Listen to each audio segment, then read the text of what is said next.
उस देश की एक विशिष्ट शिक्षा रहती है। उस शिक्षा में से उसके व्यक्तियों का मन तैयार होता है और उस समाज के जो क्रियाकलाप चलते उसमें से भी मनुष्य निर्माण होता है। एक प्रसिद्ध वाक्य है, the battle of Waterloo was won on the playgrounds of Harrow and Eton. वहां पर खेल खेलते खेलते जो समाज तैयार हुआ उसने जगत जेता कहे जाने वाले नेपोलियन को हरा दिया। ये ताकत कहां निर्माण हुई? समाज की व्यवस्था में निर्माण हुई। हमारे यहां भी ये था, परंतु 1000 वर्षों के आक्रमण में वो सब अस्त व्यस्त हो गया और बिना इसके काम नहीं होता, क्योंकि मन बुद्धि से ये सारा विचार मानने के बाद भी रोज के आचरण की आदत बदलनी पड़ती है। आदत बदले बिना परिवर्तन नहीं आता, केवल बातों से नहीं आता, केवल सोचने से या सपने देखने से नहीं आता। जैसा आपको देश चाहिए वैसा आपको होना है, और वैसा आपको होना है तो आपकी अपनी आदत दुरुस्त होनी चाहिए। उसकी व्यवस्थाएं इसमें रहती है, वो हमारे यहां ध्वस्त हो गई। इसलिए राष्ट्रीय स्वयंसेवक संघ का निर्माण हुआ।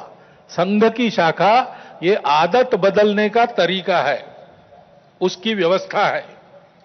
100 वर्षों में इसीलिए सब प्रकार की परिस्थिति आई।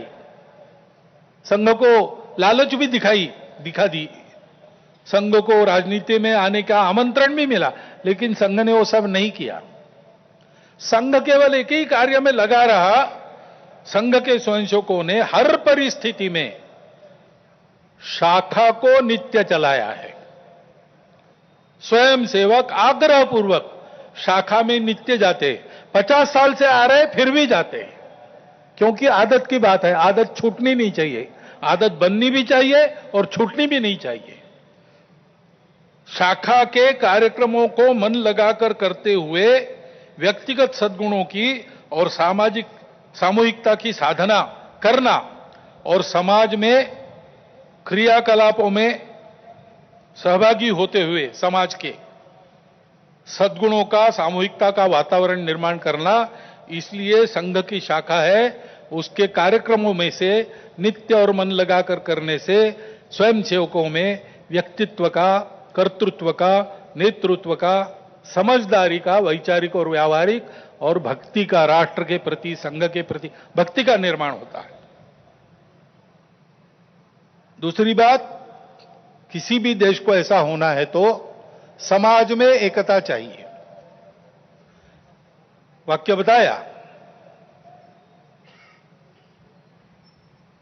United we stand, divided we fall. Abraham Lincoln का भी एक वाक्य है, a divided house can not stand. हमारा देश तो विविधताओं का देश है। पंथ, संप्रदाय, भाषाएं, भौगोलिक विविधता, रहन सहन, खान पान, जाति, उपजाति पहले से है, और बीच के काल में आक्रमण हुए, विदेशी भारत में आ गए। विभिन्न कारणों से यहां के लोगों ने भी उनकी विचारधाराओं का, उनके पंथ संप्रदायों का स्वीकार किया। वो विदेशी चले गए, लेकिन अभी भी उनका स्वीकार करके रहने वाले हमारे अपने बंधु देश में है। सौभाग्य से भारत की परंपरा है, वो सब प्रकार की विविधताओं का स्वागत और सम्मान और स्वीकार करती है। यह हमारी परंपरा है, और इसलिए यद्यपि बाहर से विचारधारा आई होगी, हम उनको पराया नहीं मानते, अलगाव से नहीं देखते। हम सबकी विशिष्टताओं को, दुनिया में सभी विशिष्टताओं को मानते हैं, उनको स्वीकार करते हैं। उनको भी हमारी अपनी विशिष्टता है, उसके दर्जे का ही मानते हैं, सम्मान देते हैं। वो विशिष्टताएं भेद का कारण नहीं बनती, इसको हम देखना चाहिए। आज अपने देश में इन विविधताओं को भेदों में उभारने की कोशिश चल रही है। ये विविधताएं भेद का कारण नहीं बननी चाहिए।